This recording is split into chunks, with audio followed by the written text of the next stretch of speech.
Hello friends, നമുക്കിന്ന് ടിപ്പുവിൻ്റെ water ജയിലൊന്ന് കണ്ടാലോ? മൈസൂരൊക്കെ വരുന്നവർ തീർച്ചയായിട്ടും കണ്ടിരിക്കേണ്ടുന്ന ഒരു സ്ഥലമാണ് കേട്ടോ ഇത്. മൈസൂർ പാലസൊക്കെ മാത്രം കണ്ടുപോകാതെ ഇങ്ങനെയുള്ള കുറച്ച് കാര്യങ്ങളൊക്കെ കണ്ടിട്ട് പോവുക. ഇത് നമ്മുടെ ശ്രീരംഗപട്ടണം എന്ന് പറയുന്ന സ്ഥലത്താണുള്ളത്. ശ്രീരംഗപട്ടണം എന്ന് വെച്ച് കഴിഞ്ഞാൽ ഒരുപാട് ചരിത്രം ഉറങ്ങുന്ന ഒരു സ്ഥലമാണ് കേട്ടോ.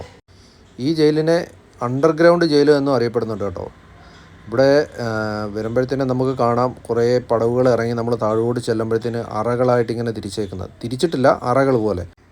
ഇതിനകത്ത് പിന്നെ ചെറിയ കല്ലിൻ്റെ, അതായത് പാറക്കല്ല് പോലുള്ള ചെറിയ തള്ളിപ്പുകളുണ്ട്. അപ്പം നമ്മളെ ഈ കൊണ്ടുവരുന്ന തടവുകാരെ ആ കല്ലിനോട് ചേർന്ന് ബന്ധിപ്പിക്കും. രണ്ട് കൈകൾ ഈ കാണുന്ന കല്ലുകളാണ്. അപ്പോൾ ഈ കല്ലുകളിൽ നമ്മുടെ കൈകൾ ബന്ധിപ്പിക്കും, ചങ്ങല കൊണ്ട് ബന്ധിപ്പിച്ചതിന് ശേഷം ഇതിനകത്ത് ഒരു വാട്ടർ ഇൻലെറ്റ് ഉണ്ട്. ഈ കാണുന്നതാണ് അതിൻ്റെ ആ ഒരു പോർഷൻ. അപ്പോൾ ഇതുവഴി വെള്ളം ഇതിൻ്റെ ഉള്ളിലോട്ട് കിടത്തി വിട്ട് നമ്മളെ കുറേശ്ശെ കൊല്ലുക എന്ന് പറയുന്ന പോലെ നമ്മുടെ ഇങ്ങനെ ഇത് ഫുള്ള് വെള്ളം കൊണ്ടങ്ങ് നിറയ്ക്കും.